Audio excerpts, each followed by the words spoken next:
Hi, it's Matt Yetter with Sherlock Home Inspections. Phone number is 971-212-7481. Website address is yourinspectionneeds.com. Today's date is Friday, August 2nd, 2024. The address we're inspecting today is 350 May Street, Mount Angel, Oregon. We are about to perform a video inspection of the property's main sewer line through the front yard exterior cleanout. The equipment being used today is the Rigid Sea Snake. This is one of the best sewer cameras in the market today. Before we begin this video inspection, it should be noted that some age sewer pipes made out of clay, concrete, cast iron, asbestos, and Orangeburg may be in good working order and may never have had a clogged or sewer backup before.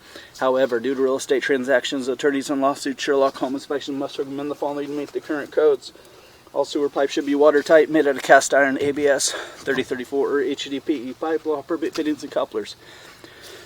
All sewer pipes should be free from breaks, offsets, separations, tree roots, bellies, and party sewers. Sherlock Home Inspections recommends replacing any sewer pipe that does not meet these specifications. Here we go. So we start in a 3-inch ABS plastic pipe and immediately we transition to cast iron. Because of the cast iron piping through the front yard, it would be highly recommended to have a sewer scope every 2 to 3 years, keeping an eye on it. And then I think realistically you have a 1971 metal pipe running through the moist northwest soil all day long every day. Probably should be considered like a deferred cost item. Even if it passes inspection today and looks to be doing what we need it to do, really the idea would be to keep an eye on it and then of course modernize it, update it as needed. All of the joints, junctions in the cast iron pipe still appear to be working okay.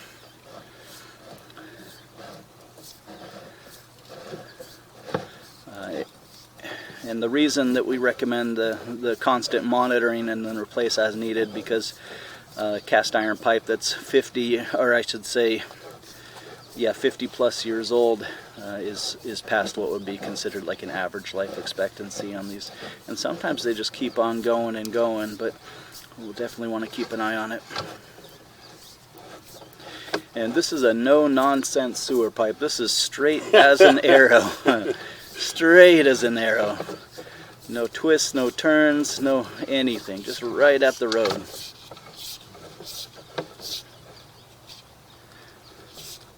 You can see this area, this is the first area, so 24 feet.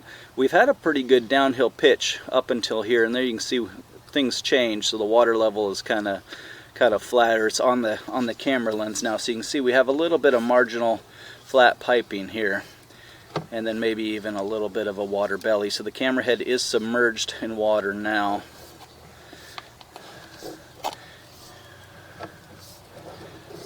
And we're still underwater. So we've got a decent water belly going on through the front yard. It's like a sag in the line. We're still underwater.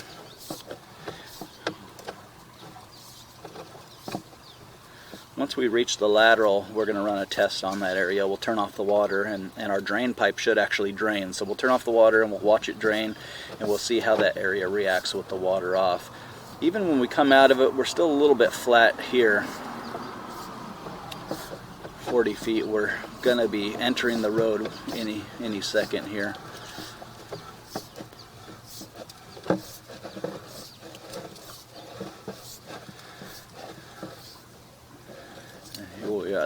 This dive typically is in preparation to go into the road, so we're going to dive right at the what would be the sidewalk area or the curb area. This is where you see the most amount of aging and wear. You can see a good amount of aging and wear at the joint there. And then we're going to dive, and then we should be transitioning out into the road.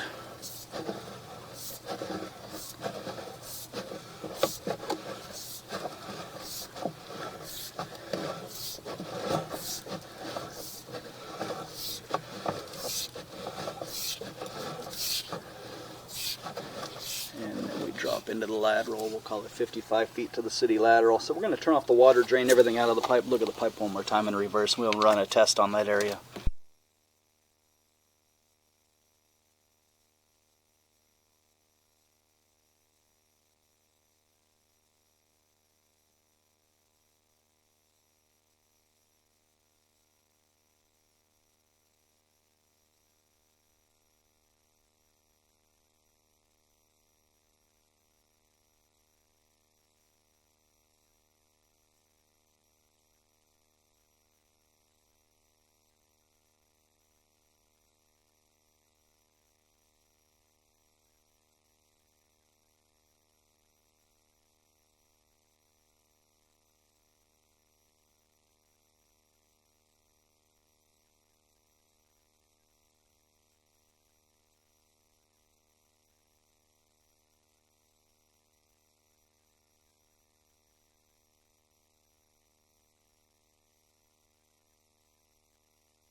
Okay, so we have turned off the water, waited a couple of minutes, drained everything out. And like I said, we're going to run some tests on some of the areas of water belly or marginal pitch. There's still some residual stuff making its way through, but by the time we get to the area that we want to evaluate anyway, it should be all done.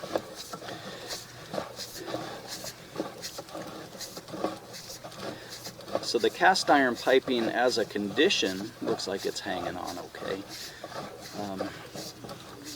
The one area as a concern that's more noteworthy is that belly through the front yard here.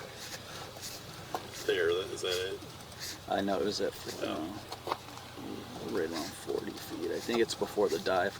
So here was that dive that we were talking about.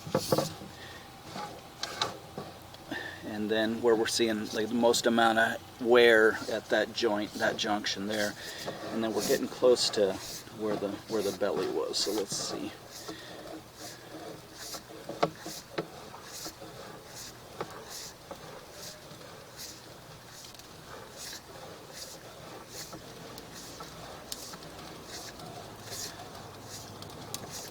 Everything making its way through there pretty good. And here we are coming up on our belly. Let's see.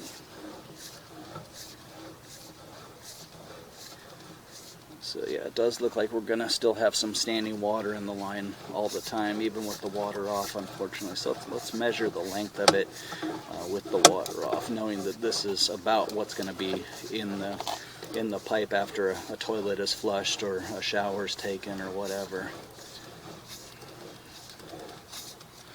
Alright, so we'll say belly starts, and we'll say around 28 feet, 27, 28 feet.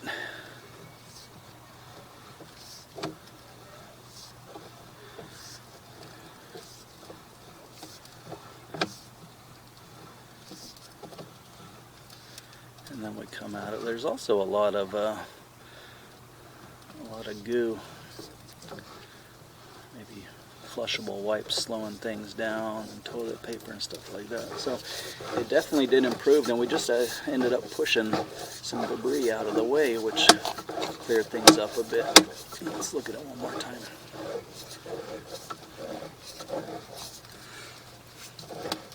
Yeah, it's moving faster now, isn't it? Mm-hmm.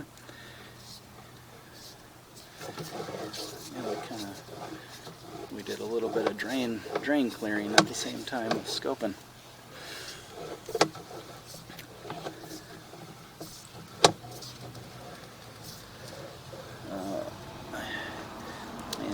I guess it still doesn't change the fact that there is a little bit of a sag in the line. 29 feet. A lot of it did improve once we pushed some debris through, and once we turned off the water, and we kind of come out of it at 32. So it's about a 3-foot water belly, which is kind of, and again you see all the flushable wipes used there and stuff, which is not helping. Might be a good idea to have this stuff blown out and looked at it again. But with the water going, it was at least like a 6-foot belly, and it at least shrunk, like half of it went away with the water off. So not necessarily terrible news, but I'd recommend passing the video and the report on to a drain repair specialist before closing, just to get some idea. Is this a 3-foot section is something we need to repitch now?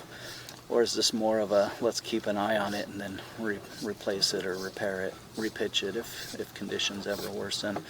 And then again, there's a lot of like flushable wipes and just junk in here that would be nice to get out of it. You can see it's kind of hanging off the side.